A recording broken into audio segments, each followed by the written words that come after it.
Hello friends, स्वागत है आपको हमारे चैनल सीटेट गुरुकुल ऑफिशियल में। आज हम आप लोगों के लिए बात करेंगे ग्रोथ और डेवलपमेंट। क्या क्या है ग्रोथ और डेवलपमेंट की बात करेंगे, जिसमें ग्रोथ मीन्स हो गया अभिवृद्धि का, और आपको डेवलपमेंट की बात करेंगे जिसमें आपको विकास की बात होगी। ठीक है, तो आपको ध्यान में रखना है ग्रोथ और डेवलपमेंट। इस क्वेश्चन में है अभिवृद्धि शब्द का प्रयोग किया जाता है, यानी कि ग्रोथ की बात कर रही है। तो इसका ऑप्शन है शारीरिक, मानसिक, सामाजिक और इन सभी के लिए। तो बच्चे यहाँ पे क्या करते हैं, कंफ्यूज कर जाते हैं और वो सभी में मार देते हैं। तो आपको ध्यान में रखना होगा कि जो मानसिक विकास है वो आपको डेवलपमेंट में देखने को मिलता है। किस में देखने को मिलता है? डेवलपमेंट में देखने को मिलता है। तो जो इसका आंसर हो जाएगा, इसका आंसर हो जाएगा आपको शारीरिक विकास के लिए। अभिवृद्धि किससे संबंधित है? तो आपको ये शारीरिक विकास के लिए संबंधित है।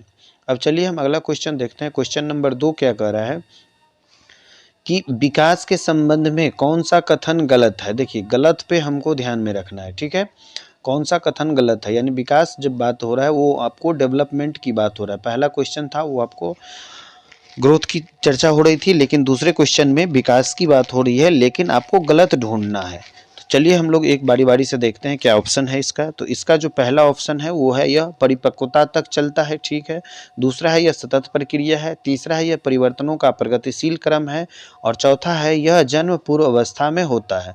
तो देखिए, विकास जो है, आपको विकास की जब डेवलपमेंट की बात होगा तो वह एक सतत प्रक्रिया है, वो चलती रहेगी। वह परिवर्तनों का प्रगतिशील क्रम भी है, और यह जन्म पूर्व अवस्था में भी होता है, यानी कि जन्म से लेकर मृत्यु तक होता है।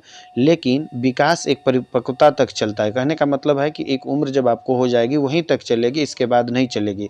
तो यानी कि ये वाला जो है आपको गलत है। ठीक है, तो सही कौन कौन सा? यह एक सतत प्रक्रिया है, यह परिवर्तनों का एक प्रगतिशील क्रम है, यह जो है सतत प्रक्रिया है, यह परिवर्तनों का जो है प्रगतिशील क्रम है, और यह जन्म पूर्व अवस्था में भी होता रहता है। तो जो अगर हम गलत की बात करेंगे तो इसका जो गलत आंसर हो जाएगा वो हो जाएगा यह परिपक्वता तक ही चलता है। ठीक है, अब हम बात करेंगे क्वेश्चन नंबर 3 का। क्वेश्चन नंबर 3 क्या कहता है कि किसी बच्चे की विकास क्या है, विकास की प्रक्रिया आरंभ हो जाती है। किसी बच्चे की विकास की प्रक्रिया जो है आरंभ हो जाती है 2 वर्ष की आयु के बाद। अभी आपको बताए थे कि ये जन्म से ही, यानी कि गर्भावस्था से ही हो जाता है। 3 वर्ष के बाद, यानी कि ये गलत है आपको। 3 वर्ष के बाद ये भी गलत है, 4 वर्ष के बाद ये भी गलत है। तो जो सही आंसर है वो आपका हो गया माँ के गर्भ से ही। तो आपको याद रखना है विकास यानी कि डेवलपमेंट जो है वो आपको माँ के गर्भ से ही स्टार्ट हो जाता है। चलिए अब अगला क्वेश्चन देखते हैं। Question number 4। क्वेश्चन नंबर 4 क्या कह रहा है, आपको यहाँ पे दो ऑप्शन, दो नीचे दो ऊपर ऑप्शन है। विकास की दिशा क्या होती है? तो जो विकास की दिशा होती है, निश्चित, अनिश्चित, निश्चित व अनिश्चित, या उपरोक्त में से कोई नहीं। देखिए, आपको फंसाने के लिए यहाँ पे दोनों चीज़ दे दिया है, निश्चित अलग, अनिश्चित अलग, और एक साथ दोनों दे दिया है। तो आपको फंसना नहीं है। विकास क्या है, एक निश्चित दिशा में होती है। विकास क्या होती है, एक निश्चित दिशा में डेवलपमेंट होती है। ठीक है, इसका अनिश्चित गलती हो जाएगा, निश्चित और अनिश्चित ये भी गलत हो जाएगा, और जो है उपरोक्त में से कोई नहीं, ये भी गलत हो जाएगा, क्योंकि विकास क्या होती है, एक निश्चित दिशा में होती है। बात करेंगे क्वेश्चन नंबर 5। क्वेश्चन नंबर 5 क्या कह रहा है कि अभिवृद्धि के संबंध में कौन सा गलत है, यानी कि आपको ग्रोथ की बात कर रही है। किसका बात हो रहा है? ग्रोथ का। और ग्रोथ में क्या है, आपको गलत ढूंढना है। तो यह एक व्यापक अवधारणा है। ठीक है, ये एक गलत है। अभिवृद्धि क्या है, एक व्यापक अवधारणा है, गलत। व्यापक मतलब ज़्यादा होता है, तो ये ज़्यादा अवधारणा है, ये गलत है। ये संकीर्ण अवधारणा है, ये सही है। विकास की प्रक्रिया है, ये भी सही है। अभिवृद्धि को नापा जा सकता है। ठीक है, तो पिछला वीडियो में हमने आपको बताया था कि अभिवृद्धि को नापा जा सकता है और देखा जा सकता है, जबकि आपको डेवलपमेंट को सिर्फ अनुभव किया जा सकता है। डेवलपमेंट में क्या होता है कि आप सिर्फ उसको क्या कर सकते हैं, अनुभव कर सकते हैं। लेकिन जब बात ग्रोथ की होगी तो आप उसको नाप भी सकते हैं, उसको देख भी सकते हैं। यह विकास की प्रक्रिया भी है, संकीर्ण अवधारणा है। तो कौन सा गलत है? तो ये व्यापक अवधारणा जो है वो गलत है। तो 5 का आंसर हो जाएगा व्यापक अवधारणा। अब हम बात करेंगे क्वेश्चन नंबर 6। क्या है क्वेश्चन नंबर 6। किसी बच्चे के ऊपर वंशानुक्रम से पड़ने वाला प्रभाव नहीं है। देखिएगा, आप ध्यान रखिएगा, हमेशा नहीं, जो भी निगेटिव शब्द होगा उसको आप पहले आपको ध्यान में रखना है। क्या कहता है कि बच्चे के विकास के ऊपर वंशानुक्रम से पड़ने वाला कौन सा प्रभाव नहीं है। देखिए, शारीरिक लक्षणों का प्रभाव ये भी आपको बच्चों से पड़ता है। ठीक है, बुद्धि पर भी प्रभाव पड़ता है, चरित्र पर भी प्रभाव पड़ता है। तो कहता है कौन सा प्रभाव नहीं पड़ता। जब ये तीनों आपको प्रभाव पड़ता है तो इसका आंसर हो जाएगा उपरोक्त में से कोई नहीं। ठीक है, इस प्रकार के आपको आंसर को भी चूज करना बहुत ही आसान हो जाता है। जब आपको लगे कि निगेटिव है और सारे के सारे जब पॉजिटिव हो रहा है तो जो निगेटिव है वही आपका आंसर हो जाएगा। हम बात करेंगे क्वेश्चन नंबर 7। क्वेश्चन नंबर 7 में क्या है कि बालक का विकास क्यों नहीं हो रहा। इस प्रश्न के लिए कौन सा शब्द उत्तरदायी है।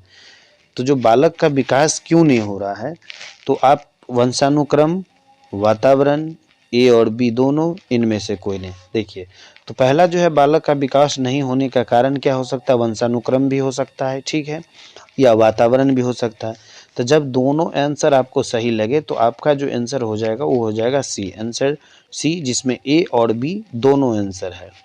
अब हम बात करेंगे क्वेश्चन नंबर 8 का। कहता किसके अनुसार वातावरण वह बाहरी शक्ति है जो हमें प्रभावित करती है।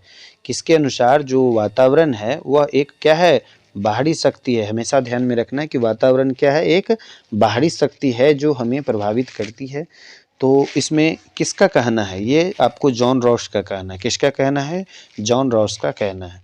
चलिए अगला क्वेश्चन देखते हैं। क्वेश्चन नंबर 9 क्या कह रहा है कि किस अवस्था को जीवन का अनोखा काल माना जाता है। बहुत ही इंपॉर्टेंट क्वेश्चन है कि किस अवस्था को जीवन का जो है आपको अनोखा काल माना जाता है। आपके पास है बाल्यावस्था, गर्भावस्था, शिशुवावस्था, किशोरावस्था। तो देखिए एक दो ऑप्शन ऐसा है जो आपको पहले से, तो जीवन का अनोखा काल जो हो जाएगा, गर्भावस्था तो पहले ही नहीं होगा क्योंकि उसका जीवन अभी तक हुआ ही नहीं। उसके बाद शिशुवावस्था, जब बच्चे छोटा रहते हैं यानी बाल्य शिशुवावस्था में रहते हैं तो भी उसका जो है जीवन उतना महत्वपूर्ण नहीं है। लेकिन जब वो बच्चे बाल्यावस्था में आते हैं तो वह जीवन का एक अनोखा काल माना जाता है। ठीक है, तो हम बात करेंगे क्वेश्चन नंबर 10 की। तो क्वेश्चन नंबर 10 क्या करता है, अभिवृद्धि और विकास क्या है।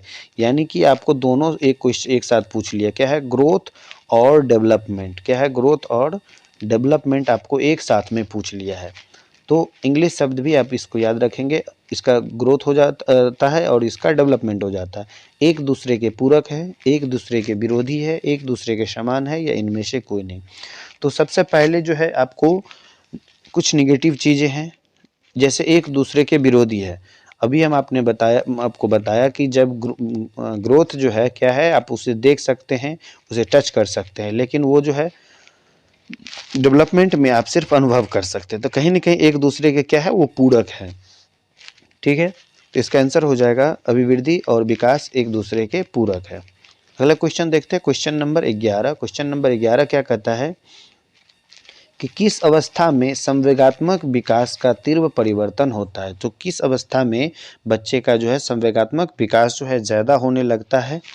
तो शैशवावस्था, बाल्यावस्था, किशोरावस्था या प्रौढ़ावस्था। तो यानी कि बच्चे में जो संवेगात्मक विकास होगा, तो जब वो बच्चे किशोरावस्था में रहते हैं तो उसका जो संवेगात्मक विकास होता है वह जो है तीव्र अवस्था में ज़्यादा होता है, यानी तीव्र परिवर्तन उसमें ज़्यादा देखने को मिलता है। अब हम बात करेंगे क्वेश्चन नंबर 12। तो मानव व्यवहार का विकास किन कारणों पर निर्भर करता है। यहाँ विकास की बात हो रही है, ठीक है, और मानव के व्यवहार का, यानी मानव व्यवहार का जो विकास किन कारणों पर निर्भर करती है।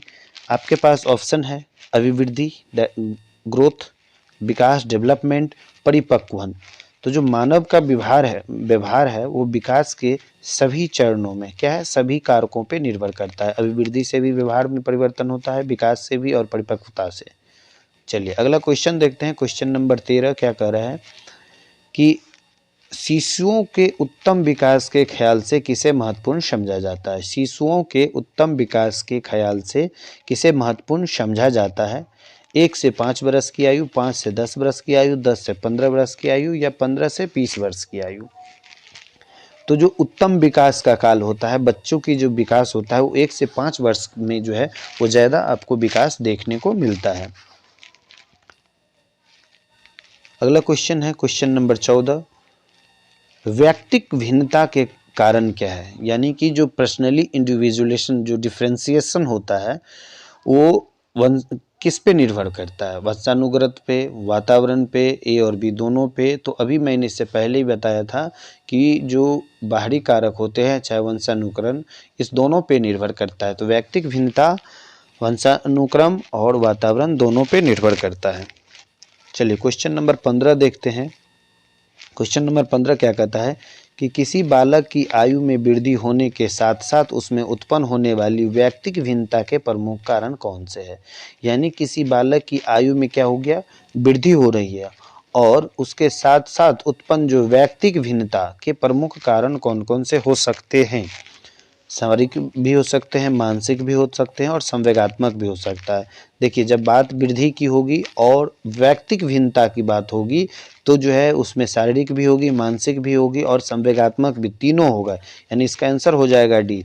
लेकिन जब बात सिर्फ अभिवृद्धि की होगी तो उसमें आपको शारीरिक ही लगाना है, लेकिन अगर व्यक्तिक भिन्नता होगी तो मानसिक भी हो सकता है, संवेगात्मक भी हो सकता है। अब बात करेंगे क्वेश्चन नंबर 16, कहता है शिक्षा ग्रहण करने के लिए उपयुक्त आयु कौन सा है। यानी एक बच्चे को शिक्षित करने के लिए सबसे जो महत्वपूर्ण उम्र होता है वो होता है आपको 2 से 6 वर्ष तक में। यानी कि इस समय जो बच्चे होते हैं वो आपको ज़्यादा सीखने की कोशिश करते हैं। अब उसका कारण क्या होता है कि इस समय में जो बच्चे प्रथम वर्ष में जो 6 वर्ष में क्या होता है, बच्चे अगले 6 वर्ष यानी कि प्रथम 6 वर्ष के जो बच्चे होते हैं अगले 6 वर्ष के तुलना में वो ज़्यादा सीखते हैं, ठीक है। और उस समय शारीरिक जो विकास होती है वो भी तेज़ी के साथ होता है। इस अवस्था में जो है आपको शारीरिक मानसिक विकास के साथ जो भी संवेगात्मक होता है, भाषाई होती है, जो सामाजिक होती है, जो चारित्रिक इत्यादि जितने भी विकास होने लगते हैं, यानी कि सारे विकास जो है आपको 2 से 6 वर्ष के बच्चों में जो है ज़्यादा होते हैं। आपको ये सब चीज़ें याद रखनी पड़ेगी। और अगला क्वेश्चन है विकास का सबसे जटिल अवस्था क्या है। जब विकास में क्या है सबसे जटिल अवस्था क्या है, आपके पास ऑप्शन है शिशुआवस्था, बाल्यावस्था, किशोरावस्था या प्रौढ़ावस्था। तो देखिए जब बच्चे, अगर आपके बच्चे, मैंने आपको कहा था कि जो सबसे जल्दी सीखने वाले जो उम्र होते हैं वो 2 से 6 वर्ष होते हैं, ठीक है। लेकिन जब किशोरावस्था, अगर आपके बच्चे जो है शिशुआवस्था में ज़्यादा प्रगति विकास नहीं कर पाते, चाहे शारीरिक हो, मानसिक हो, सामाजिक हो, चाहे वो चारित्रिक हो, चाहे भौगोलिक हो, किसी भी प्रकार के, तो बाल्यावस्था में जो उसकी जो प्रोसेस होती है वो बहुत कम जाती है। और ऐसा करते करते जब उसका विकास, जब वो किशोरावस्था में पहुंचते हैं, जब उनकी उम्र किशोरावस्था के बराबर हो जाती है तो उस अवस्था में विकास जो है, डेवलपमेंट जो है सबसे जटिल अवस्था हो जाते हैं। तो विकास के सबसे जटिल अवस्था कौन हो जाएगी, किशोरावस्था। अब हम बात करेंगे इस वीडियो का लास्ट क्वेश्चन का। तो मानव का विकास का किस पर निर्भर करता है, यानी मानव का विकास किस पर निर्भर करता है। आपके पास ऑप्शन है उसकी वृद्धि पर, उसके वातावरण पर, उसकी बुद्धि पर, उसकी वृद्धि एवं वातावरण पे।